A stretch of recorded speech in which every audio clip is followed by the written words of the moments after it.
I'm Sylvia Reed, 30 years old, and I never thought my family would turn a celebration into a public humiliation. Picture this: a glittering hotel ballroom in Philadelphia packed with tailored suits and forced smiles for my dad's 30th anniversary of his hotel chain. Crystal chandeliers gleamed, champagne flowed, and there I was, trying to blend in despite the whispers. My family owns a string of luxury hotels, and I've always been the odd one out chasing a career they can't stand. That night, I thought I'd just grit my teeth through another awkward evening. I was wrong. The room buzzed as my dad took the stage, his voice booming with pride about his legacy. Then his eyes locked on me. "Some people," he said, his tone ice cold, "or an embarrassment to this family." The crowd went silent. My sister smirked, leaning back in her chair like she'd been waiting for this. My stomach dropped, but the worst part, he wasn't done. He pointed straight at me, his words slicing through the air. "You're the biggest disgrace to this family." Gasps rippled through the room.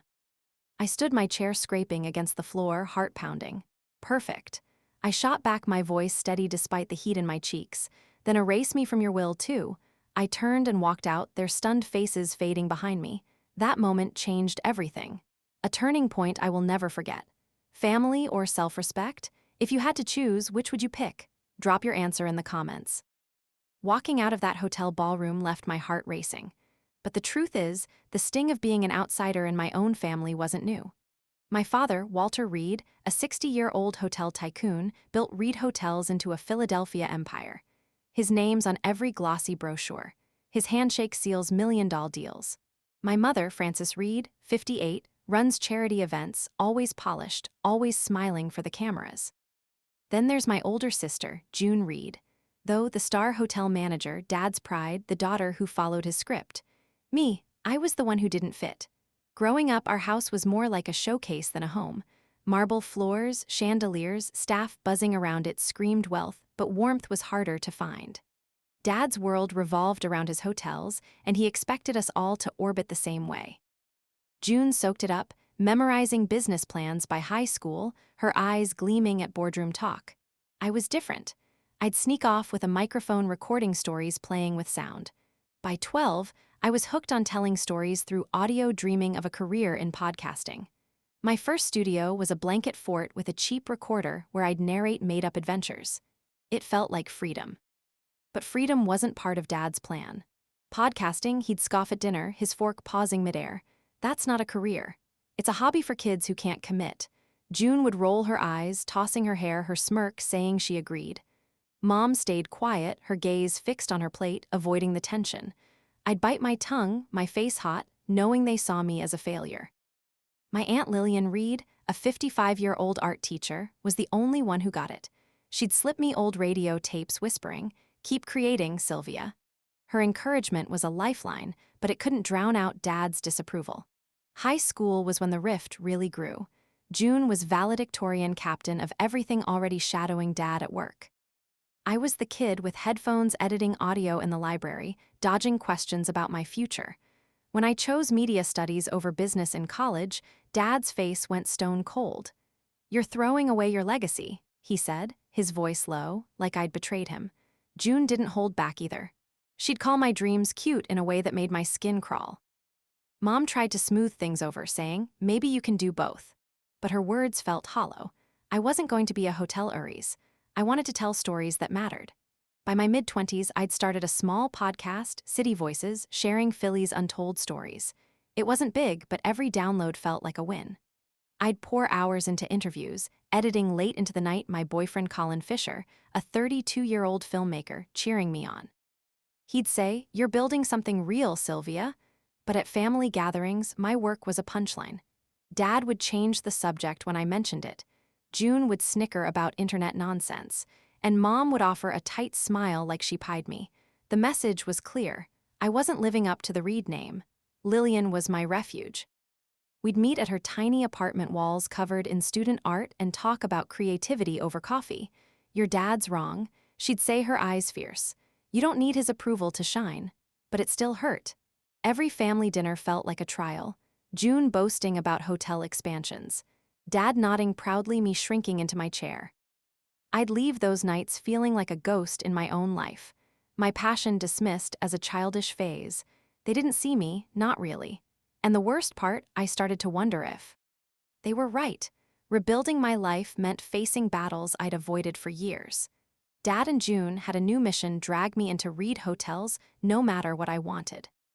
Our family's flagship restaurant, a sleek dining hall in one of their Philadelphia hotels, became the stage for their campaign. Every Snort's dinner there felt like an ambush, with polished waiters hovering and tension thick enough to cut. It started subtly. Snort's at one dinner, Dad leaned across the table, his voice calm but pointed. "Sylvia, you're wasting your potential," he said, slicing his steak. "Marketing for Reed Hotels would give you stability." I clenched my fork, my podcast's growing audience flashing in my mind. City Voices had just hit 5,000 downloads, a small victory I'd worked nights to earn. "I'm doing fine," I replied, keeping my tone even. June snorted, tossing her napkin down. "Fine. Your little hobby won't pay the bills." Her words stung, but I swallowed my retort, not wanting to escalate. Weeks later, the attacks got bolder. During another dinner, June bragged about landing a new hotel contract, her eyes flicking to me with a smug grin. "Some of us actually contribute to the family," she said. Dad nodded his approval loud in his silence toward me. I spoke up, mentioning a local artist I'd interviewed for my podcast, hoping they'd listen. Dad cut me off. "That's not real work," he snapped.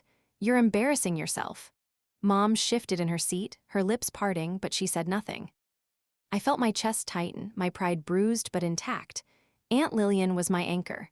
After one particularly brutal dinner, I met her at a coffee shop. "They're wrong about you," she said, her voice firm, pushing a sketchbook aside. "Your podcast is art, Sylvia. Don't let them dim that." Her words kept me going, but the pressure was relentless. Colin, my boyfriend, saw it too. One night as we edited an episode together, he squeezed my hand. "You're killing it," he said. "They just don't get it." His support was everything, but it couldn't shield me from the next blow. The worst came at a family dinner 2 months before the anniversary party. Dad had invited top hotel managers, turning the meal into a showcase for June. She stood detailing plans for a new location, her confidence radiating. Then Dad turned to me, his gaze cold. "Sylvia, it's time to stop playing around," he said loud enough for everyone to hear. "Join marketing or you're cut off. No trust fund, no support." The table went quiet. June's lips curled her victory clear. I pushed my chair back, my voice steady. "I don't need your money," I said. "I'm building something real." Mom's eyes widened, but she stayed silent. The managers exchanged glances, awkwardness hanging heavy. I left that night shaken but resolute. My podcast was gaining traction. Local media had even mentioned City Voices in a blog. I wasn't about to trade that for a desk job I'd hate, but Dad's ultimatum echoed in my head, and June's constant comparisons made it worse. Every jab, every sneer built a wall between me and the family. Aunt Lillian texted me after saying, "Stay true to yourself."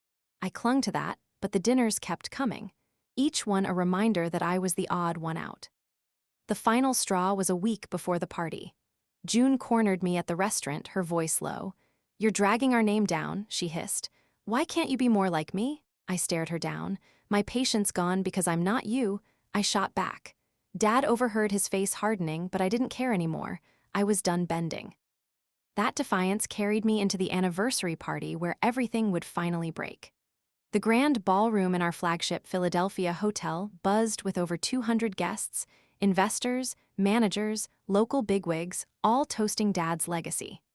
I wore a simple black dress, hoping to slip through unnoticed, but my gut told me this night would be different. Dad took the stage, his presence commanding, his smile polished for the crowd. He spoke of Reed Hotel's rise, his voice swelling with pride. "This empire," he said, "is built on family, on loyalty." Then his eyes found me sharp and cold. The room seemed to shrink. "But some," he continued, his tone turning bitter, "choose to tarnish that legacy." Murmurs rippled through the crowd. My heart raced knowing what was coming. He pointed at me, his voice booming. "Sylvia, you're the biggest disgrace to this family." Gasps echoed. June, seated nearby, let out a sharp laugh, her eyes gleaming with satisfaction. The words hit like a slap, but they weren't new. What made my blood boil was the stage. Hundreds of eyes on me, judging, whispering. I felt Colin's hand brush mine under the table, a quiet anchor, but I didn't need calming. I was done. I pushed my chair back, the screech cutting through the silence. Standing, I locked eyes with Dad. Perfect. I said, my voice steady, loud enough for all to hear. Then erase me from your will, too. The room froze. June's smirk vanished, replaced by shock. Mom's glass trembled. Innie sloshing. Guests exchanged stunned glances, some leaning forward, others whispering. I didn't wait for a response. My heels clicked on the marble floor as I walked toward the exit, every step heavier than the last. Dad's voice faltered behind me, trying to pivot back to his speech, but the damage was done. June hissed something to Mom, but I didn't catch it. Aunt Lillian, standing near the bar, gave me a small nod, her eyes fierce with pride. Colin stood to follow, but I waved him off. I needed to do this alone. The double doors loomed ahead, and as I pushed them open, the weight of their stairs lifted. I was out. Outside, the cool Philadelphia night hit my face, my breath shaky, but free. I'd spent years dodging their disapproval, trying to prove my worth. That moment standing up to Dad in front of his world was the end of it. I wasn't just walking away from a party I was done with. Their rules, their expectations, their name. The Reed legacy could keep its hotels, its wealth, its pride. I had my own path, and I'd fight for it. The crowd's whispers followed me, but I didn't look back. Aunt Lillian's nod stayed with me, a reminder I wasn't entirely alone. Colin would meet me later, probably worried, but proud. Dad and June thought they'd broken me, but they'd see I wasn't the disgrace they'd misjudged me. And that was their mistake. The night marked a line I'd never cross back. Leaving the Reed Hotel's ballroom behind felt like shedding a weight I'd carried for years. I was done with their rules, done with their judgment. It was time to build something of my own. Within weeks, I poured everything into launching SoundWave Studio, my podcast production company. I rented a small office in Philadelphia, just a desk and a microphone at first, but it was mine. Every late-night editing, every pitch I sent was a step toward proving them wrong. Not just Dad and June, but everyone who doubted me. Colin was my rock. He'd bring coffee to the studio, helping me brainstorm episode ideas while we laughed over takeout. "You're unstoppable," he'd say, his grin lighting up the room. I hired Bridget Cole, my 25-year-old assistant, whose sharp editing skills and endless energy turned my vision into reality. Together, we expanded City Voices, my podcast, into a series covering Philly's artists, activists, and dreamers. Downloads climbed to $10,000, then $20,000 tolerant. Each number felt like a quiet victory proof. I didn't need the red name to succeed. Then came the big break. Stanley Hang, a 40-year-old tech CEO, reached out after hearing my podcast. His company wanted a branded series to highlight their community work. We met at a sleek downtown cafe, his enthusiasm contagious. "Your voice cuts through," he said, offering a contract worth 6 figures. I signed my hands, shaking with excitement. SoundWave Studio was no longer just a dream. It was real, with clients and a growing reputation. Bridget and I celebrated with cheap wine, toasting to new beginnings. But success drew shadows. Marina Choi, a 35-year-old podcast producer, ran a rival studio in Philly. I'd met her at industry events, her polished smile hiding a competitive edge. Soon after the Stanley deal, whispers started online. A blog post claimed I'd stolen clients with shady tactics. Another hinted I'd faked my podcast stats. The comments stung. People I'd never met called me a fraud. I recognized Marina's handiwork. Her studio had pitched to Stanley and lost. Bridget found a pattern. Anonymous accounts tied to Marina's team were spreading the rumors. My inbox filled with skeptical emails from potential clients, and a small sponsor pulled out citing concerns. I was furious but focused. "We'll prove them wrong," I told Bridget, my voice firm. We doubled down, releasing a new episode featuring a local musician whose story went viral, pushing City Voices to 50,000 downloads. Snort Stanley called to confirm his support. Unfazed by the gossip. "I trust your work," he said. That kept me going. Aunt Lillian sent a text. "Don't let the noise stop you." Her words echoed Colin's encouragement, grounding me when doubt crept in. Still, Marina's rumors hurt. A local media outlet ran a piece, questioning my ethics, and I felt the weight of every word. I'd wake up checking my phone, bracing for new attacks. Bridget suggested we hit back with a smear campaign, but I refused. "We're better than that," I said. Instead, I invited a reporter to the studio, showing her our process, raw, honest, no shortcuts. The resulting article praised our authenticity, but the damage lingered. Some listeners unsubscribed, and a speaking gig fell through. I didn't reach out to my family. Dad and June hadn't contacted me since the party, and Mom's silence spoke louder than words. I heard through a friend that Reed Hotels was struggling. June's new location was bleeding money. Part of me felt vindicated, but mostly I felt free. Their world wasn't mine anymore. I leaned on Colin and Bridget, my chosen family, and kept building. SoundWave Studio was my answer to every jab, every doubt. Marina's rumors didn't stop me, but they lit a fire under me. SoundWave Studio was my proof. I could stand on my own. No Reed name required. With Bridget Cole by my side, my first employee and a 25-year-old editing genius, we turned our small Philly office into a hub of creativity. City Voices was hitting new highs with 75,000 downloads and a loyal listener base. We hired 2 more editors, cramped but buzzing with energy, and landed a deal with a local theater group for a narrative series. Every contract, every episode felt like a middle finger to the doubts Dad and June had thrown at me. Bridget was relentless. She'd stay late tweaking audio her headphones on coffee cups piling up. "We're building an empire," she'd say half-joking, her eyes bright with focus. Niched in 2 filming promo clips for our social media, his camera catching the raw passion of our work. Aunt Lillian dropped by with homemade cookies, her voice warm. "You're doing what I always dreamed of," she said, her smile, a quiet anchor. Their support kept me grounded, especially when the internet turned ugly again. Marina Choi wasn't done. Her rival studio, now losing ground to ours, launched a new wave of attacks. A podcasting forum post thinly veiled called, "My work overhyped fluff," and hinted I'd bribed clients for deals. Another anonymous tweet claimed I'd copied Marina's format. The accusations were baseless, but they spread fast. A potential sponsor emailed, hesitating, citing industry chatter. I felt my stomach twist, the old sting of being called a fraud creeping back. Bridget caught me staring at my screen, jaw tight.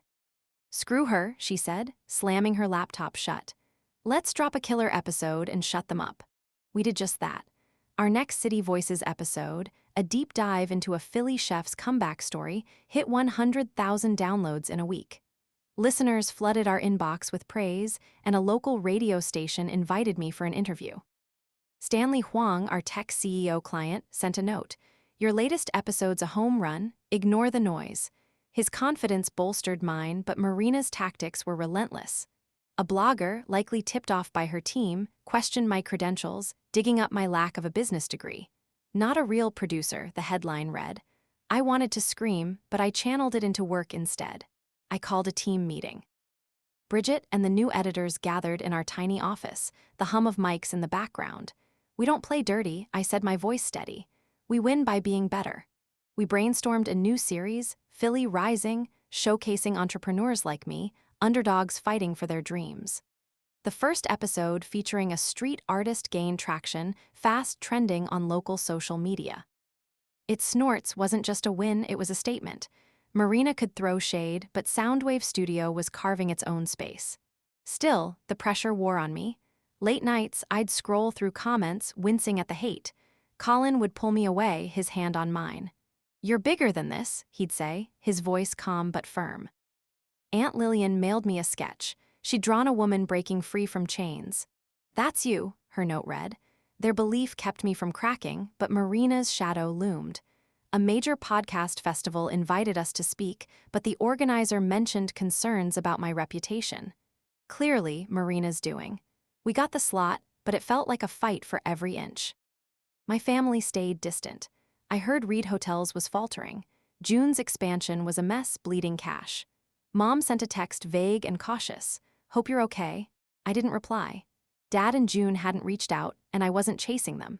With every hurdle cleared, I found my stride. A year after walking out of Reed Hotel's anniversary party, I stood on a stage in Philadelphia clutching the Content Creator of the Year award from the National Podcast Association. The spotlight burned, but the weight of the trophy felt like a shield.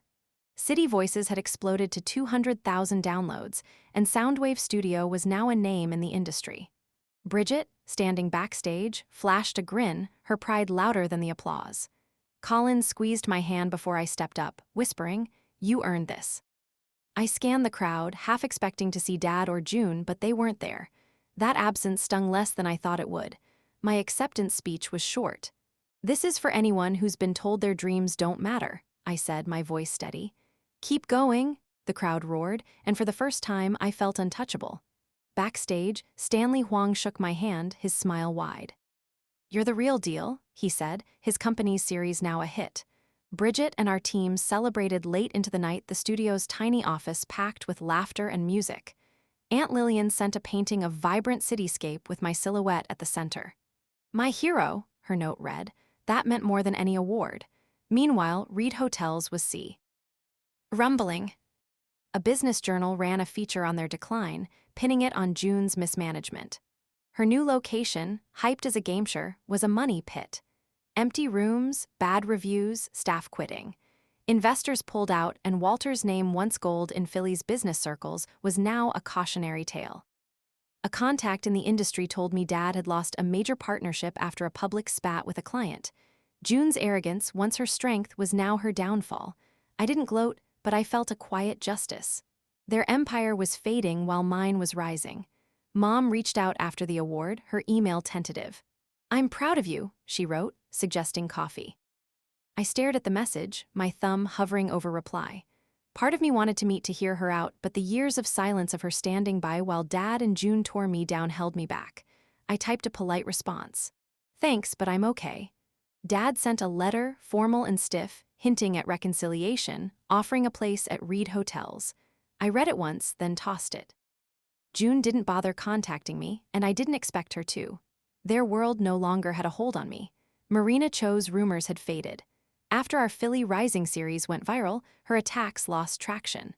A podcasting conference snubbed her panel, citing lack of originality, while SoundWave Studio landed a keynote slot.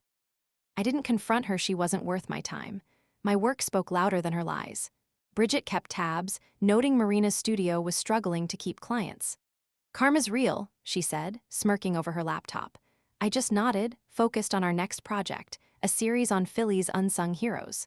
Standing on that stage, award in hand, I realized something: freedom wasn't just leaving Reed Hotels behind. It was choosing myself every day. The pressure to conform to carry their legacy had nearly broken me, but I'd fought through Dad's ultimatums, June's sneer, Marina's smears.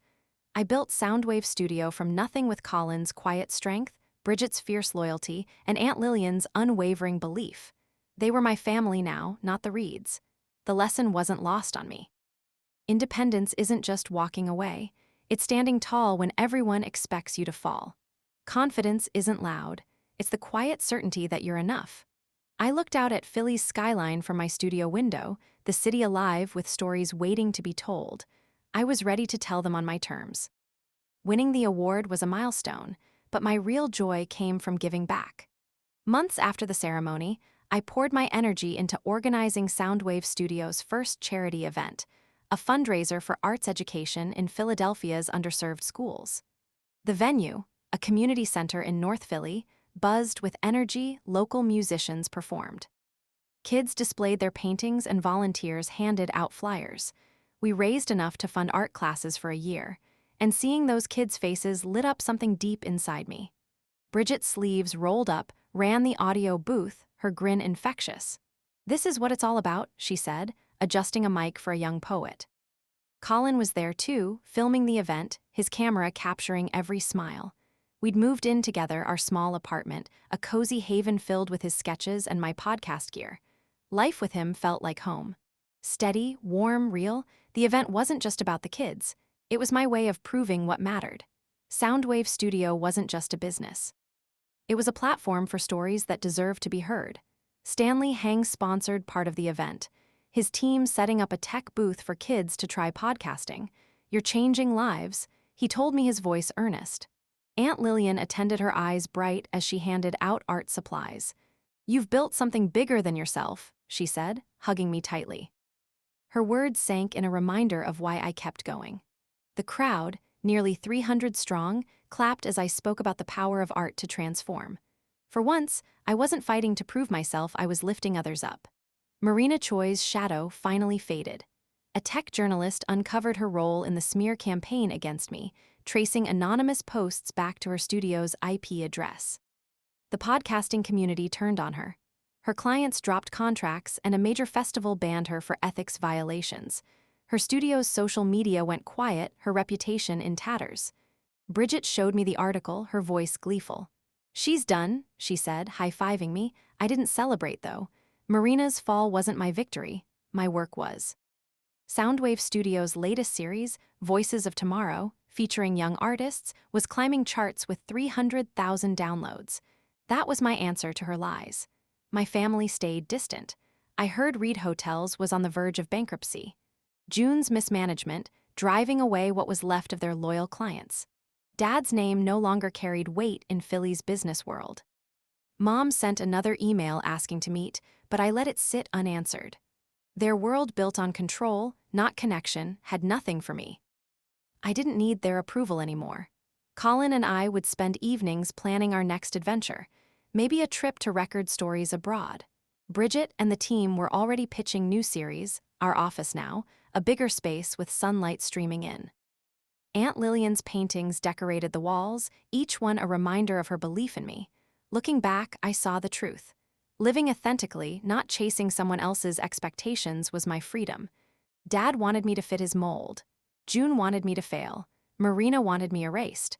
But I chose my own path, telling stories, building community, giving back. That choice brought me a happiness I never found in their world.